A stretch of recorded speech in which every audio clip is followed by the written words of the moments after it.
পেটুফিক মহাকাশ ঘাঁটি বা থুলে এয়ারবেস উত্তর মেরুতে রাশিয়ান এবং চীনা গতিবিধি মোকাবিলা করার জন্য একটি উল্লেখযোগ্য কৌশলগত রূপান্তর এবং অবকাঠামো উন্নয়নের মধ্য দিয়ে গেছে। এখানে ২০২৬ সালের সামরিক ও খনিজ প্রকল্পের বর্তমান অবস্থার বিস্তারিত বিবরণ দেওয়া হল। ১.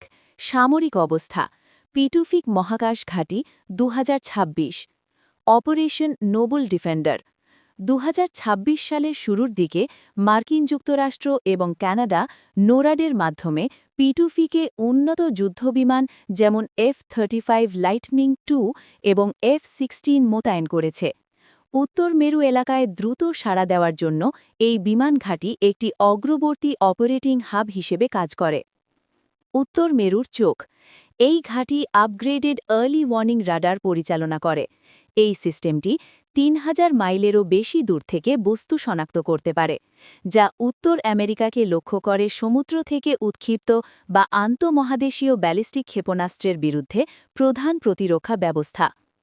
মহাকাশ ডোমেন সচেতনতা ইউএস স্পেস ফোর্সের ৮২১তম স্পেস গ্রুপের দ্বারা পরিচালিত এই ঘাঁটি হাজার হাজার স্যাটেলাইট এবং কক্ষপথের ধ্বংসাবশেষ ট্র্যাক করে। এটি পৃথিবীর কয়েকটি জায়গার মধ্যে একটি যেখান থেকে মহাকাশ নজরদারি করা সম্ভব। গভীর জলের বন্দর পেটুফিকে বিশ্বের উত্তরতম গভীর জলের সমুদ্র বন্দর রয়েছে, যা বর্তমানে বড় নৌযান এবং বছরব্যাপী রসদ সরবরাহের সহায়তার জন্য আপগ্রেড করা হচ্ছে। ২. মাইনিং অবস্থা বিরল আর্থ উপাদানের দৌড় গ্রিনল্যান্ডে বিশ্বের অষ্টম বৃহত্তম বিরল আর্থ উপাদানের মজুদ রয়েছে। ২০২৬ সালে দুটি বিশাল প্রকল্প পশ্চিমা স্বার্থ এবং চীনা প্রভাবের মধ্যে দ্বন্দ্ব তৈরি করেছে। টানব্রিজ প্রকল্প যুক্তরাষ্ট্রের পছন্দ। এটি বর্তমানে সবচেয়ে গুরুত্বপূর্ণ পশ্চিমাপন্থী খনি প্রকল্প। অবস্থা ২০২৬ সালের মার্চ মাস পর্যন্ত বিকাশকারী অর্থাৎ ন্যাসডাকে তালিকাভুক্ত ক্রিটিক্যাল মেটালস কর্পোরেশন একটি $৩০ মিলিয়ন ত্বরণ কর্মসূচি অনুমোদন করেছে। প্রকল্পটি ইউএস এক্সপোর্ট ইম্পোর্ট ব্যাংক থেকে $১২০ মিলিয়ন সুদের চিঠি পেয়েছে। ট্রাম্প প্রশাসনের কর্মকর্তারাও এই প্রকল্পে সরাসরি অংশগ্রহণের কথা ভাবছেন।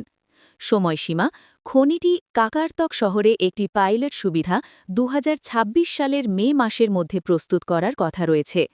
পূর্ণ বাণিজ্যিক উৎপাদন ২০২৮ সালের শেষের দিকে শুরু করা হবে।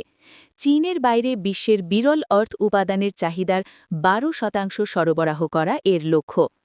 মূল সুবিধা অন্যান্য স্থানের মতো টানব্রিজ এমন একটি এলাকায় অবস্থিত যেখানে উত্তর আটলান্টিকে বছরব্যাপী সরাসরি শিপিং সুবিধা রয়েছে। কভানিফিল্ড প্রকল্প স্থবির হয়ে পড়া বিশাল প্রকল্প। এটি বিশ্বের অন্যতম বৃহত্তম খনি প্রকল্প, কিন্তু বর্তমানে এটি একটি আইনি অচলাবস্থায় আটকে পড়েছে। এই প্রকল্পে উচ্চ স্তরের ইউরেনিয়াম রয়েছে। ২০২১ সালের শেষের দিকে গ্রিনল্যান্ড ইউরেনিয়াম খনি নিষিদ্ধ করে একটি আইন পাশ করে, যা প্রকল্পটিকে কার্যকর বন্ধ করে দেয়। চীনা সংযোগ এটির একটি বড় শেয়ারহোল্ডার হল একটি চীনা কোম্পানি শেংহে। মার্কিন যুক্তরাষ্ট্র এটির আর্টিক প্রতিরক্ষা পরিধির এত কাছে চীনা সম্পৃক্ততার বিষয় জাতীয় নিরাপত্তা উদ্বেগ প্রকাশ করেছে। বর্তমান অবস্থা ২০২৬ সাল পর্যন্ত এই প্রকল্পটি $১১.৫ বিলিয়ন আন্তর্জাতিক সালিসি মামলায় আটকে আছে। বিকাশকারীরা গ্রিনল্যান্ড এবং ডেনিশ সরকারের বিরুদ্ধে মামলা করেছে।